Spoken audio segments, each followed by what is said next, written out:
Hey, everyone, and welcome into another episode of the Tim and Jim Show. I'm Tim Sohn with Sohn Social Media Solutions, hanging out here in Northeast Pennsylvania, and I'm so excited to be here with y'all and with my good friend and trusty co-host, Jim Hughes. How are you today, my friend? Y'all, you sounded like you're down here in the South and me in Atlanta. Y'all come back here.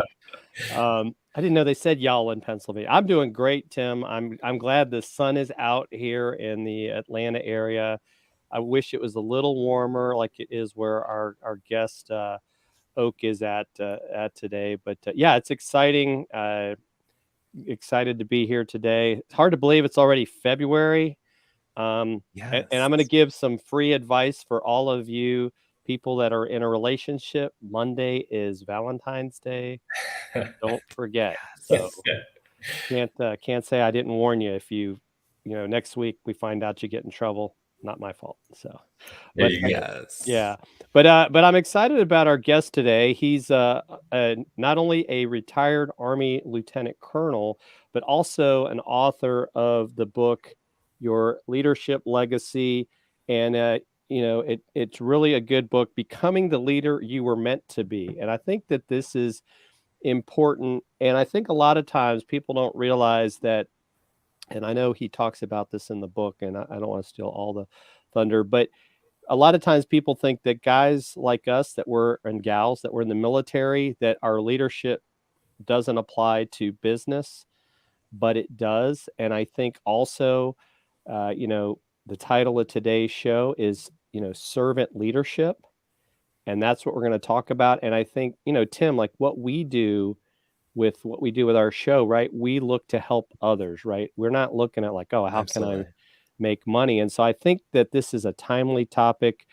I think it's been a challenge for a lot of us with the way things are today. And how do I develop my leadership skills? And, you lead yourself when you get up every day, right? Like the famous Navy Admiral said, make your bed when you get up every day.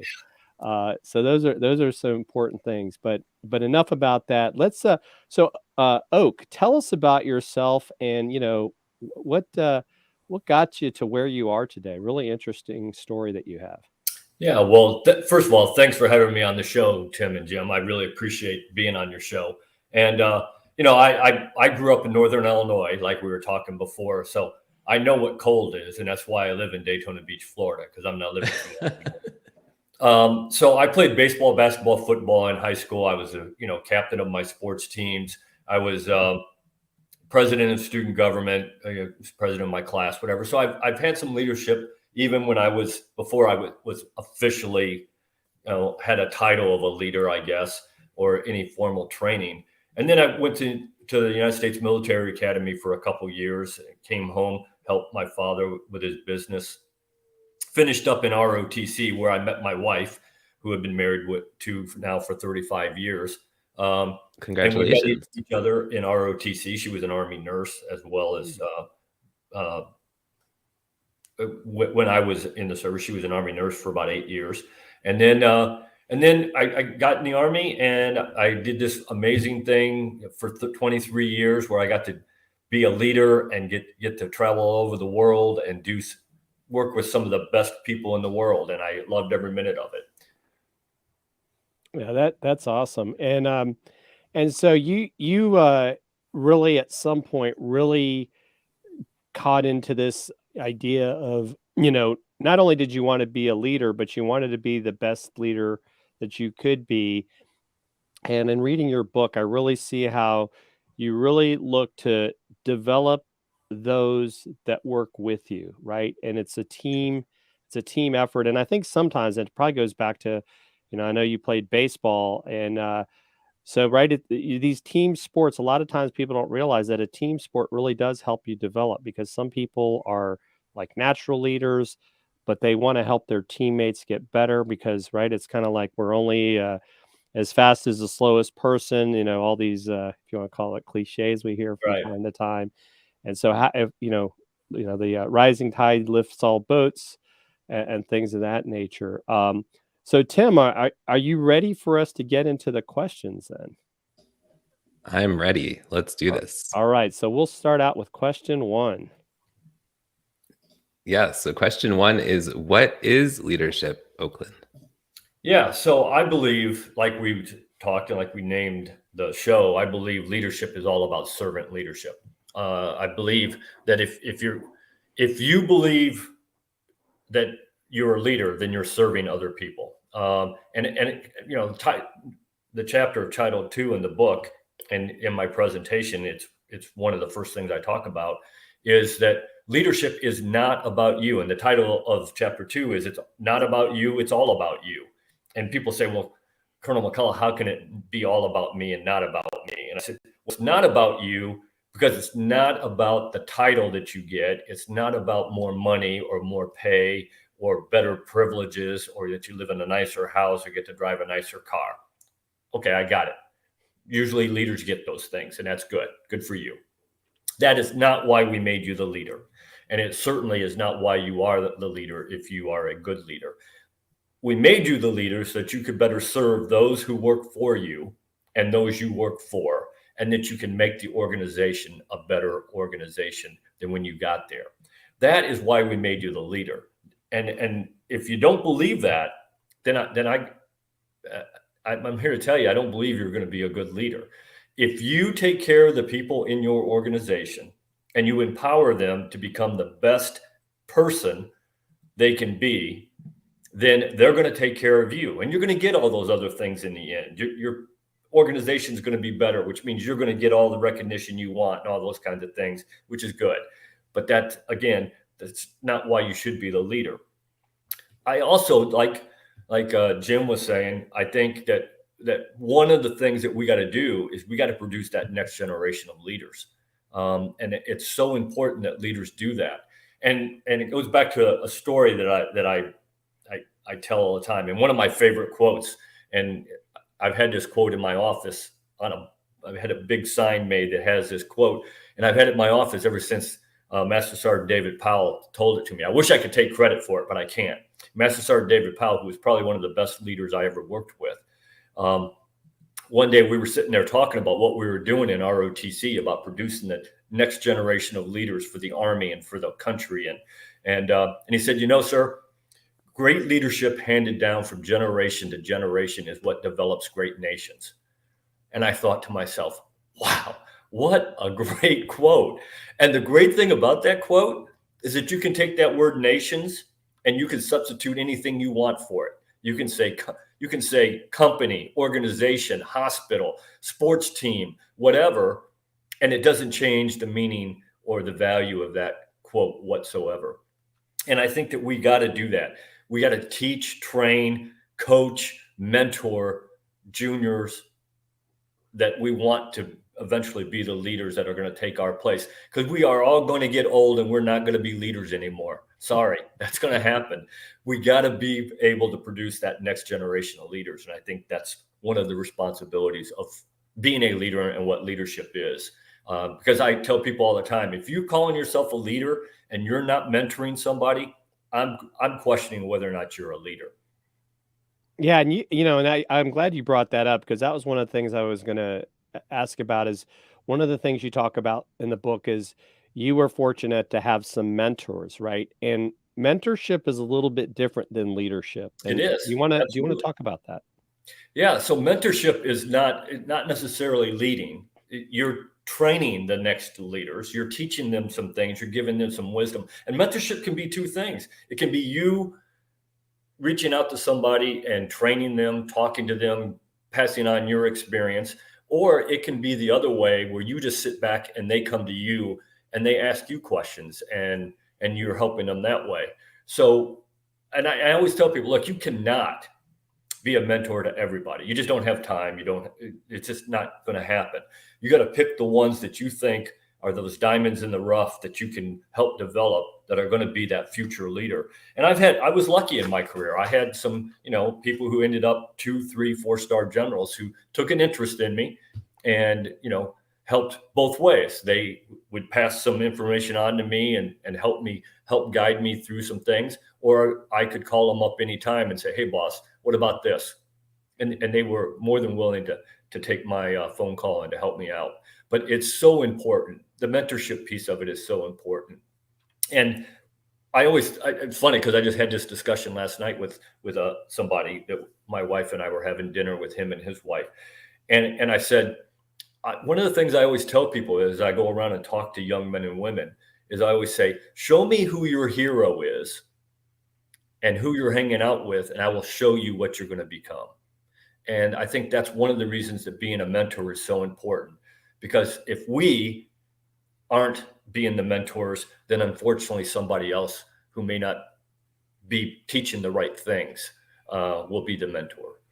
Yeah, and you also talked about in the book, and I think, Tim, I know you've heard me talk about this before, right? Part of it is like some people say we're the average of the 5 people, I think it's Jim Rome, that we hang around with. And you talked about how your daughter was in a situation where at work she was around a very negative person, and how that permeated the place she was working at, and she eventually had to go tell her boss, because sometimes the leader doesn't always realize what's going on because of a lack of communication. Yeah, absolutely. And I think that, communication is so key. It really is. But, one of the things I always emphasize is that if you're really a servant leader, you're going to be around talking to the people that work for you. And I believe leaders need to be where the people they're leading are when they can. I got it. You got to go to meetings. You got all those other kinds of things that leaders got to do. But every opportunity that you have to be down there talking and being with the people that you're leading. And if you do that, then you're going to see what's going on down there, because you are responsible. It amazes me, and I see it all the time in the world today, in our country, in all professions, where people who are at the top say, well, it's not my responsibility. What? It absolutely is your responsibility. You can delegate all the authority you want, but you, as the leader, can never delegate the responsibility. Whatever happens in your organization, your country, your military, you own, because you are the leader and you are the man or the woman who has your name on the blame line. So if you're not getting out there and talking to people and seeing what's going on in your organization, then don't start crying on my shoulder when something blindsides you because you didn't know that it was happening, because you're still responsible for it, whether you knew it was happening or not. Yeah, I think that's some amazing stuff. I mean, Tim, any thoughts on this topic? I think this is really interesting. I have a question for you, Oakland.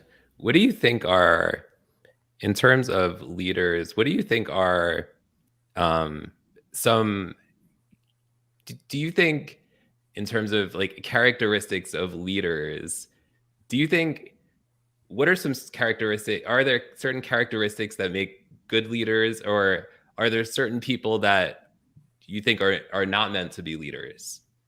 Yeah, that's a great question. And the old adage, are leaders born or are they made? Right. And I think it's kind of a combination of the both.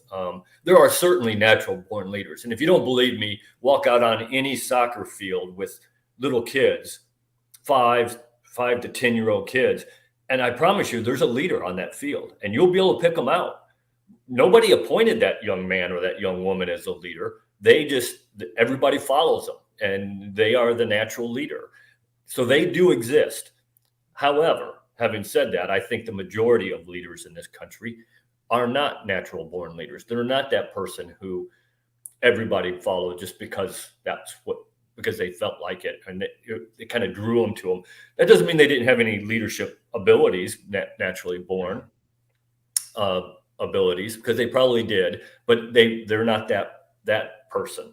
So I think that leaders can be trained, and I think it is a long process. I'm not a fan of these.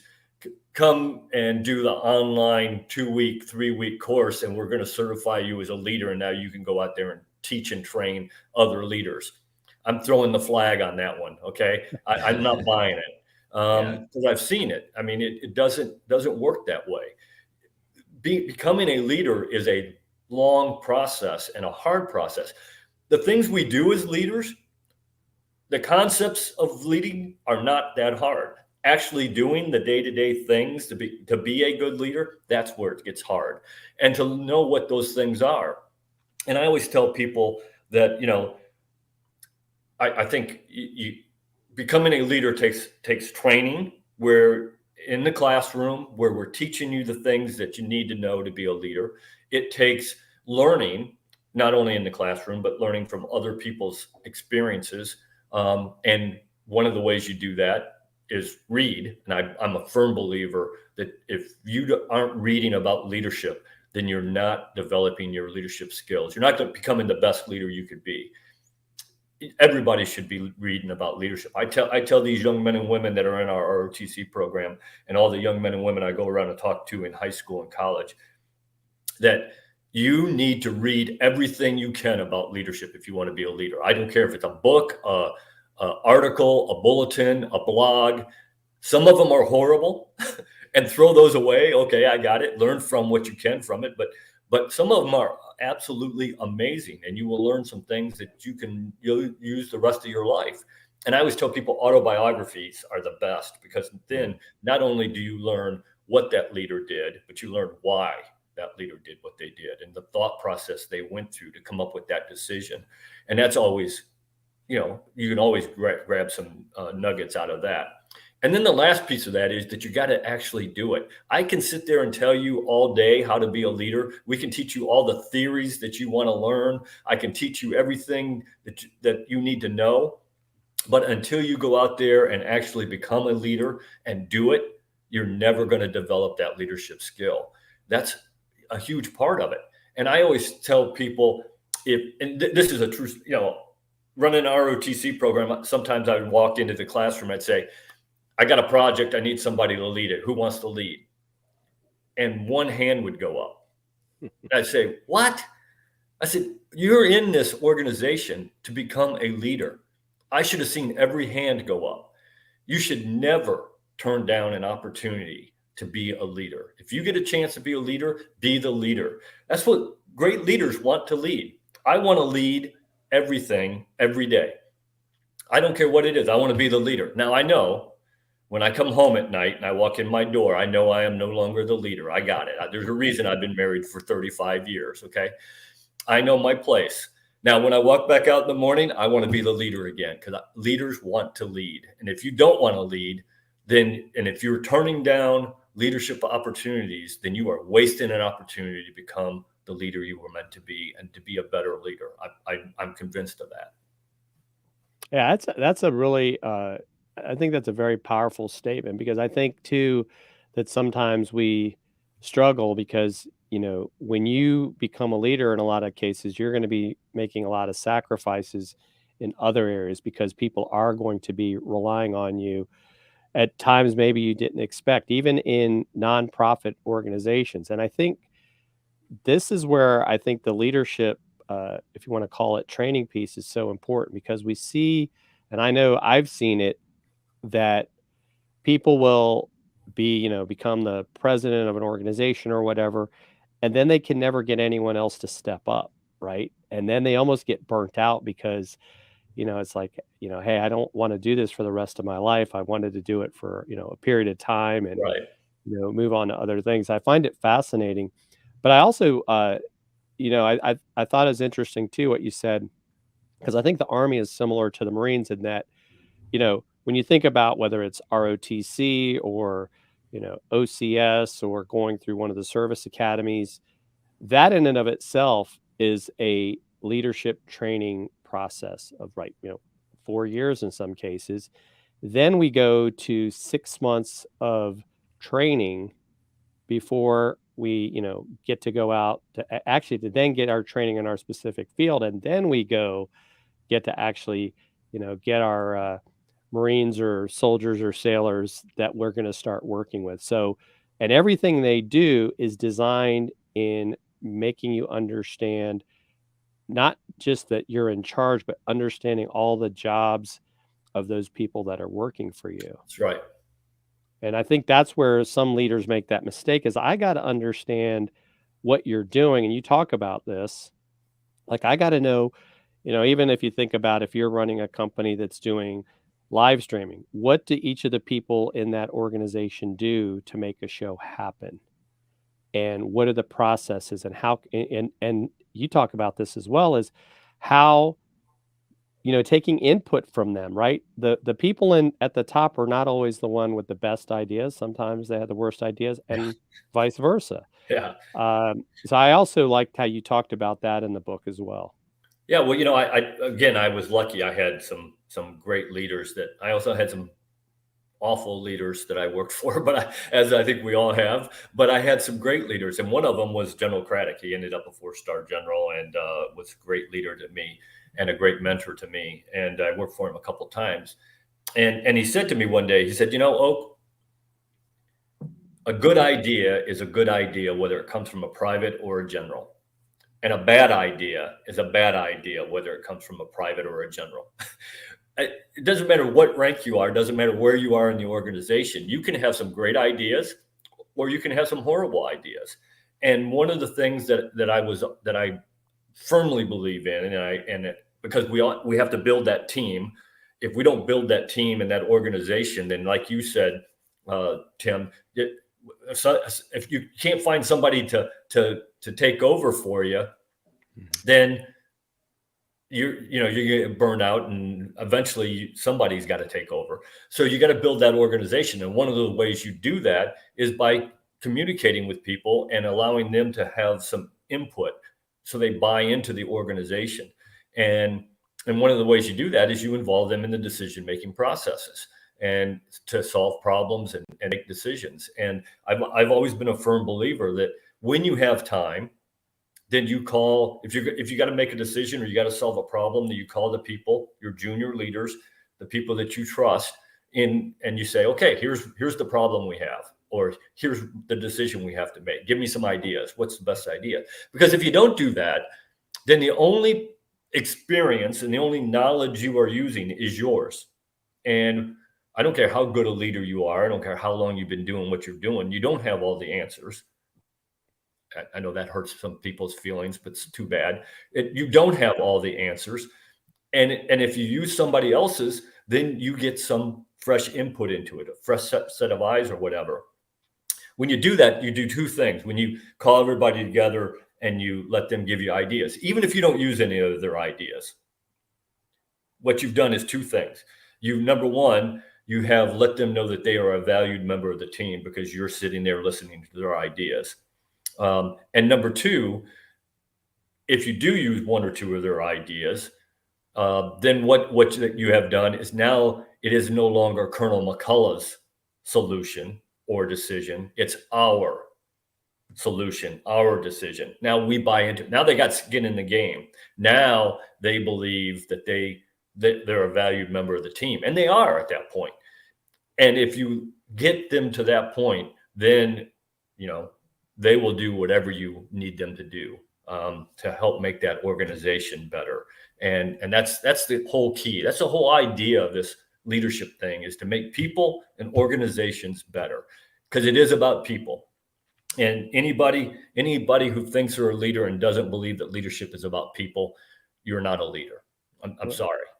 Yeah, I would agree. We're going to go to a quick word from our sponsor, StreamYard, and we've got a couple more questions for you on the other side of the break. Great.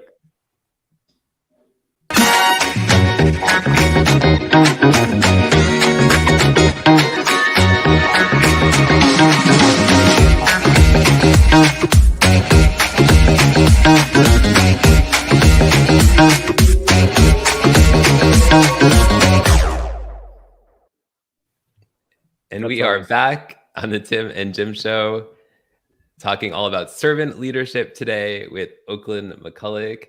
Jim Fuse, where do we go from here with this conversation? Well, Chris Stone, who made the amazing intro video we have at the beginning of the show, It is amazing. has a good question, and that is, in your experience, how important is vulnerability in leadership? That's a very deep question. Yeah, that's a great question, because again, none of us are perfect. Again, like I was telling you guys before the show, I keep trying to convince my wife that I'm perfect, but she's not buying it.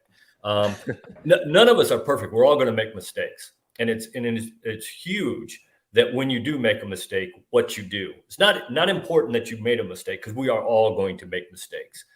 I had a boss one time who said, Oak, if you didn't make a mistake today, you probably didn't do anything. He said, I don't care that you made a mistake. What I care about is, what did you do after you made the mistake? Did you try to hide it? Did you try to blame it on somebody else? Or did you walk up to me and say, hey, boss, I messed up. Here's what we're going to do to fix it. And that's the philosophy I've taken ever since then, is, look, I know you're going to make mistakes. Come to me when you make the mistake. Tell me how you're going to fix it, and then we'll go about fixing it. That's just the way it is. I mean, none of us are perfect. We're all going to make mistakes. It's just so own it. That's part of being a leader, is owning it. You own everything in your sphere. You own everything in your organization. It is your responsibility. So as long as you do that, I think you're good. And it is important that you admit when you make mistakes. I mean, and people, you're human. And if you do that, then people will see you as human, not just the leader, but as the human leader that is responsible for them. Yeah, I think that's so important.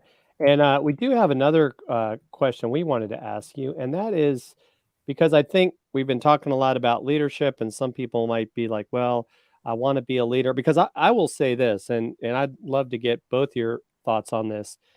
There's a difference between leaders and managers. And I think that sometimes forget that when someone becomes a manager, they haven't been given the leadership skills to lead their team. Sure, they can manage, but I know I hear all the time, like my stepdaughter, and I won't say who she works for, but she'll just say that, people will leave, a new manager comes in, and it's almost like their idea of leadership is, you need to do this and you need to do that. It's that almost dictatorial method, not understanding that they're upsetting the workforce, and then people quit, and it's like, why can't we get anyone to work for us? Yeah. What do you think, Tim, as far as manager versus leader? Yeah, I mean, just kind of my perspective, I guess, is a manager would be more, I guess, kind of more. And I don't really have experience as a manager, I don't think, or as I don't really know. I'm turning it over to Oakland. I don't know. But Tim, you lead your own business, even if you're leading yourself. I do lead my own business. Yeah. And somebody recently commented on, I was on a show or something, and somebody said, thank you for being a leader in the live streaming space or something. And I thought that was interesting, because I don't really think of myself that way, but I'm still turning it over to Oakland. Yeah, I'm deflecting. But I would tell you that if somebody thought you were a leader, then you probably are leading, because they wouldn't have said that otherwise, I would think. But I think that's a great question about the difference between managers and leaders. And I always caveat that you can be a good manager and not be a leader, but I don't think you can be a good leader and not have some management skills, because you got to manage some things. However, having said that, I think managers deal with things, numbers, equipment, that kind of stuff. They're not the decision makers generally that have to make decisions. Leaders deal with a bunch of different things, and they deal with managers. They have managers that are leading, and they have to lead those things. So they have to understand what those managers are doing and what they're managing. But leaders make decisions. And I think here's the big difference. Managers deal with the here and now. This is the things that we got to do, and maybe a little bit in the future to make sure that the supply chain or whatever keeps moving. Leaders have a vision and a plan of how they want to get that vision done. And I always tell people, look, when you take over an organization, one of the most important things that a leader does is they come up with a vision of where they want that organization a month from now, a year from now, 5 years from now, 10 years from now, however far out you want to go. And then you got to come up with that plan on how you're going to get that organization from where it is today to where you want it to be in the future. So I think that's one of the key differences between a manager and a leader. is that leaders have that vision, have to have that vision, and have to develop that plan, how you're going to get to that vision. And if you think you're going to do it as a leader, you're sadly mistaken. The people who work for you are going to get that organization from where it is to where you're going. And so that all comes down to communication and a bunch of other things. But I think that's one of the major differences, at least in my opinion, between a manager and a leader, is that leaders have visions. And that's one of the most important things. And managers really, and leaders lead people. Again, leadership is about people. It is not about organizations. You got to lead that organization, but the way you lead that organization is you lead the people. And if you lead the people right, as a servant leader, your organization is going to do well. Yeah, and we are getting a lot of comments in the chat where people are agreeing with you. And Chris Stone just says, and you've talked about this in the book as well, leaders learn from everyone above and below them in the organizational chart. And I also like this comment from Chris: just because you're a boss, it doesn't make you a leader. In fact, it absolutely, I would agree. I tell people all the time, there are lots of people out there with the title of leader who aren't leaders. Let's be honest. If you don't believe as a leader that just a simple example, if you don't believe communication is a two-way street, that it's not just you telling people what to do, it's actually you listening to people as well. Again, learning from everybody in the organization. Then you at worst, you're a boss, not a leader. And I mean, at best, you're not a boss. You're not a leader. You're a boss. And at worst, you're probably a dictator, and you're dictating things. And that is not what leaders do. I'm a firm believer that leadership is on a scale, and on one end of the scale, you have micromanagers who lead by micromanaging, which is horrible. And either one of you had a micromanager. Who wants to have a leader that way? I mean, it's horrible. And on the other end, you have chaos. You have Attila the Hun. Do whatever you want. I had a boss one time who said, Oak, you want to be as close to chaos as you feel comfortable being, because that's where things get done. And the way you get there as the leader, not a boss, as a leader, is that you give away your authority. You can't give away responsibility. Your name is on the blame line, and that can't be changed. But you can give resources and authority for people in your organization to get things done.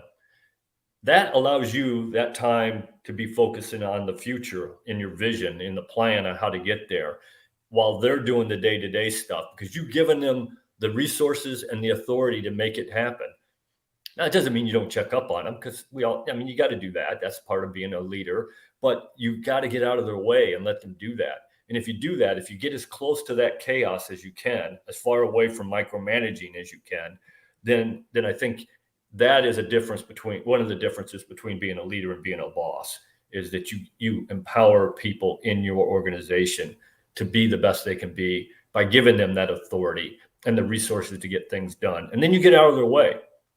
And that's one of the hardest things to do as a leader, is to step back and say, okay, the ball is yours. Go do what you got to do. But you got to be willing to do that. If you're not, then you're stifling all the creativity in your organization. And again, you're only doing things based on your knowledge and on your experience. And I'm here to tell you, you just don't have all the knowledge and the experience. I'm not buying it. Yeah. So Oak, we got one last question for you. And I think this can definitely be helpful to the folks watching live or on replay. And that is, what skills can we develop to become a more effective leader? Yeah, that's a great question. And I think that we talk about it quite a bit.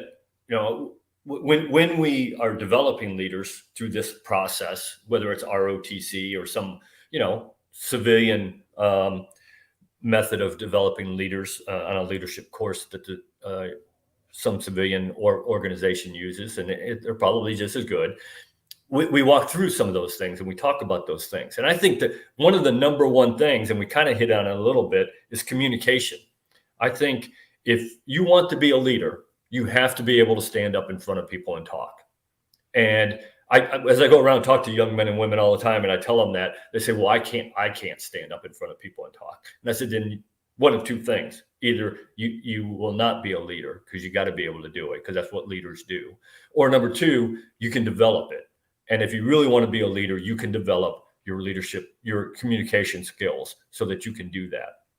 And I think that part of that is there's a couple things in that. I think I always tell people, if you're going to be a leader, you got to, when you talk to people and you communicate with people, you got to be clear, concise, succinct, and easily understood. And if you're not that, then you're going to have some problems. And I use the example. Look, I've been guilty of that in the past, of telling somebody what I want.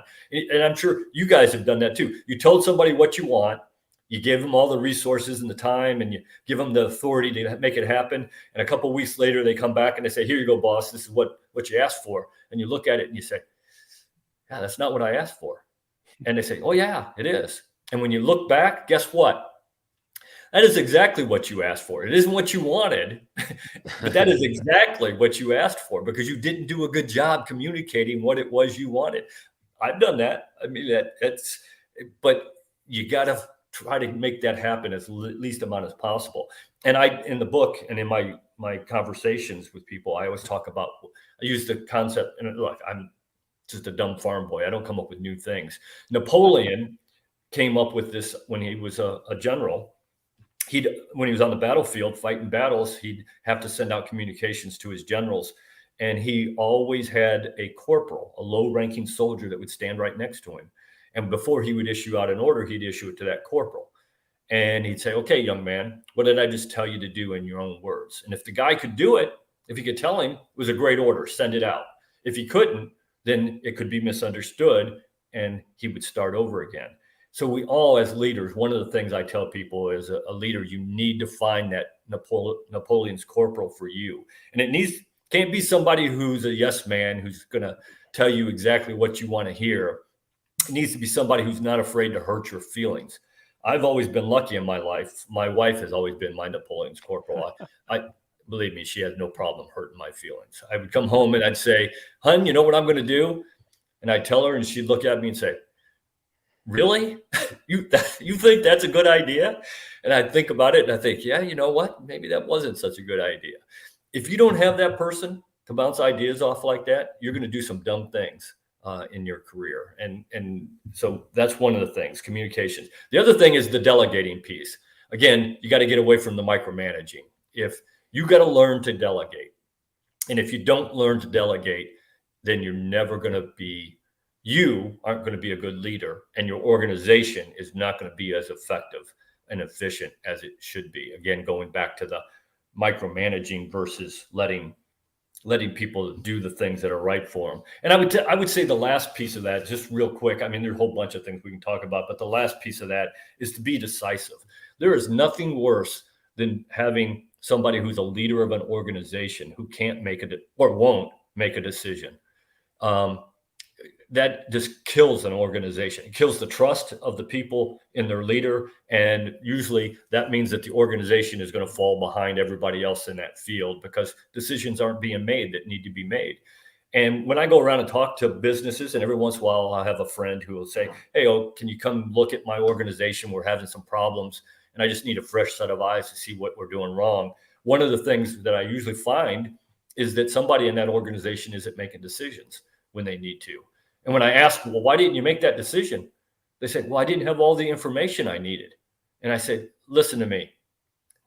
That world where you have all the information that you need to make a decision is called fantasy land.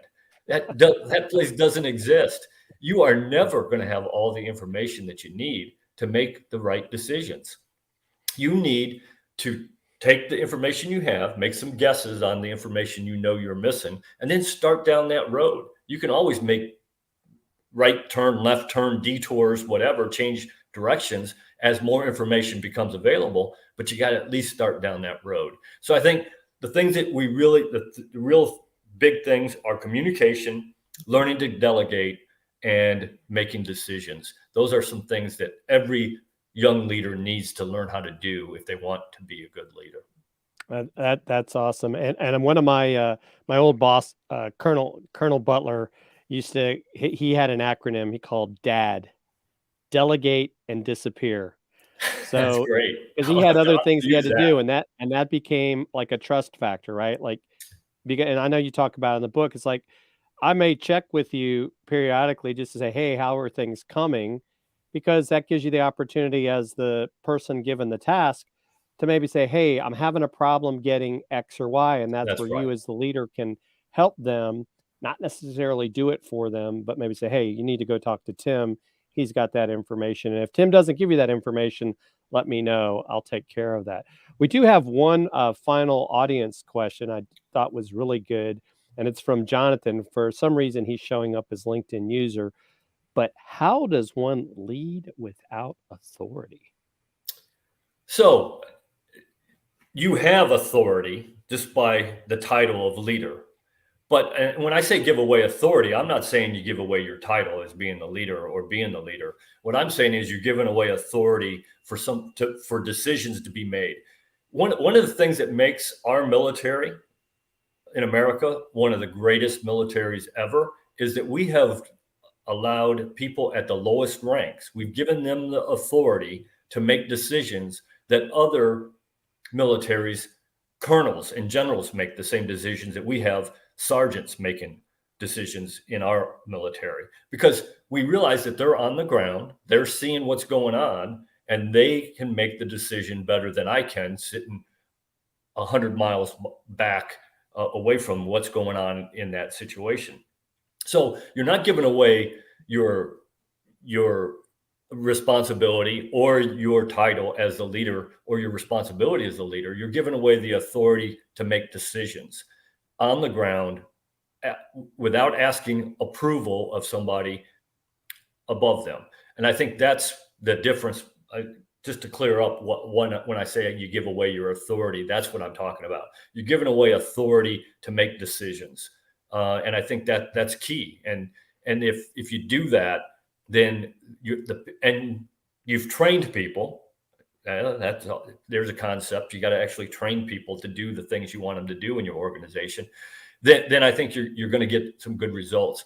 And that training people and the authority piece of it, I think goes back to one of the other key jobs that a leader has. Number one, I think, is his vision and where you want the organization to go.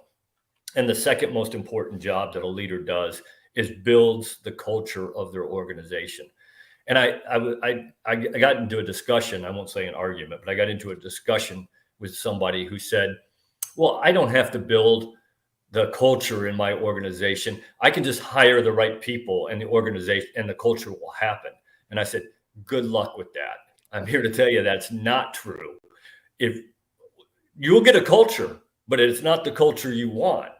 To get the culture you want in your organization as a leader, you must invest time, effort, money, training, people to develop that culture. And oh, by the way, it is a never-ending thing, because people are going to leave your organization and new people are going to come in, and you got to get them into that culture and get them to buy into it and become a part of that organization with that culture. So I think that if you build the right culture and you train people to what it is that you're looking for, and then you give them the authority to make decisions, I think you will be absolutely amazed at some of the great things that the people who work for you will do for you. Awesome. This has been amazing, Oak. Appreciate you joining us today. And so I guess that we would ask, where's the best place for people to connect with you? I know we've got your website here. I'm going to put at the bottom of the screen. Are there some other places that are good for people to catch up with you at? Yeah, so I'm on social media. I've got a LinkedIn site, and I've got Oakland McCulloch. I mean, there's not, as far as I know, there's only 3 Oakland McCullochs in the world. Me, my son, who has a middle. I don't have a middle name, so I'm just Oakland McCulloch. My son is Oakland Vincent. He has a middle name, and then he named his son Oakland Maverick. That young man will never be able to hide. Just type in Oakland McCulloch. I'm on LinkedIn. I'm on Instagram. I'm on Twitter. So all those social media sites I'm on. And on any of those, I put my cell phone number, my email address is on there. I am happy if somebody reaches out, wants to talk to me about leadership, has some questions. I'm happy to do that. If you want to, I do some speaking. I'd love to go around and talk to people. I never turn down a chance to talk to people. And if you want to hire me to come give a leadership presentation that I give, then you can reach me on those social media sites and we can figure that piece out. Awesome. Great stuff. And don't forget to check out Oak's book. I put the link in the chats on all these different things on Amazon, and it's Your Leadership Legacy. Definitely a good read. Lots of great information that not only applies to leadership in general, but leadership in business and in your personal life. And I think will make you a better person. Tim, any final thoughts? Just thank you so much. This was a great conversation. Learned so much from you today, Oakland. So thanks for being an amazing guest. Oh, thank you guys for having me on the show. This has been a great experience. It really has been. Awesome. All right, everyone. We'll see you all next week. And don't forget, Valentine's Day is Monday. Go get Thank you for the reminder, Jim. I don't know what we'd do without that reminder. That's right. Oh, and Tim, don't forget, the Super Bowl is Sunday for all my sports fans. And yes, for everybody except me. Remember the Super Bowl. Go Rams. All right, everyone. Take care. We'll see you next time. Thanks. Bye.